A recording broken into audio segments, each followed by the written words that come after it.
তো hey guys আকৌ এটা নতুন ভিডিঅ' লৈ আপোনালোকৰ ওচৰত মই নিকৈ আপোনালোকক পুনৰবাৰ স্বাগতম জনাইছোঁ। আশা কৰোঁ আপোনালোক সকলোৱে ভালে আছে। এতিয়া যাম আমি গণেশ মন্দিৰ। চাৰিওফালে সেউজীয়াৰে পৰিপূৰ্ণ ঐতিহ্যমণ্ডিত শ্ৰী শ্ৰী গণেশ মন্দিৰটো অভয়াপুৰীৰ লালমাটি নামৰ ঠাইত অৱস্থিত।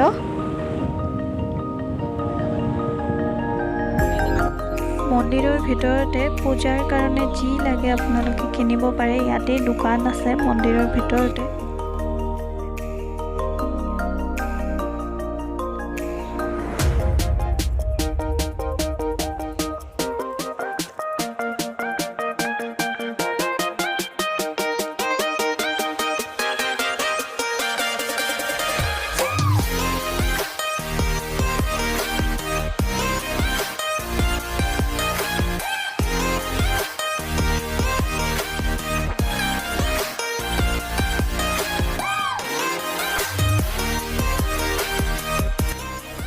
এয়া মাজতে শ্ৰী শ্ৰী গণেশ মন্দিৰ, তাৰে সোঁফালে আছে জগন্নাথ মন্দিৰ আৰু সোঁফালে আছে জগন্নাথৰ ৰথ আৰু এইফালে শিৱ মন্দিৰ।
আজিৰ পৰা প্ৰায় নৱম দশম শতিকামানৰ আগৰ হয় এই শ্ৰী শ্ৰী গণেশ মন্দিৰটো।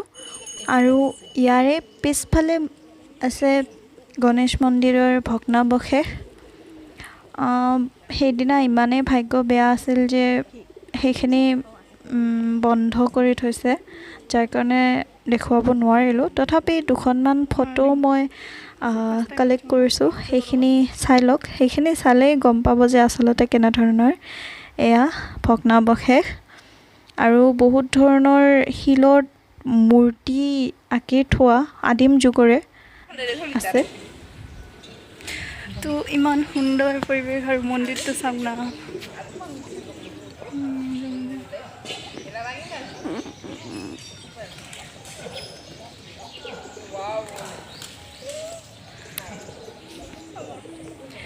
তো আমাৰ পূজা দিয়া হৈ গ'ল, এতিয়া অলপ সময় থাকোঁ ইয়াতে। একদম সুন্দৰ পৰিৱেশ। আৰু এইফালে পাৰকেইটা হাতত বাছ আধাৰ দিলে, মানে দানা দিলেই একদম উঠি যায়। আৰু এইখনেই ঐতিহ্যমণ্ডিত গণেশ মন্দিৰ। ইয়াৰে স্থাপত্য ভাস্কৰ্যখিনি মই দেখুৱাব নোৱাৰিলোঁ, তাৰ বাবে মই খুবেই দুখিত। আপোনালোকেও আহিব অভয়াপুৰীৰ লালমাটিত অৱস্থিত এই গণেশ মন্দিৰত। ইয়াৰে চাৰিওপিনে সেউজীয়াৰে পৰিপূৰ্ণ আৰু সকলোফালে চাফ চিকুণতাৰে পৰিপূৰ্ণ। ইয়াতে বিবাহ, অন্নপ্ৰাশন, সামাজিক বিবাহো হয়।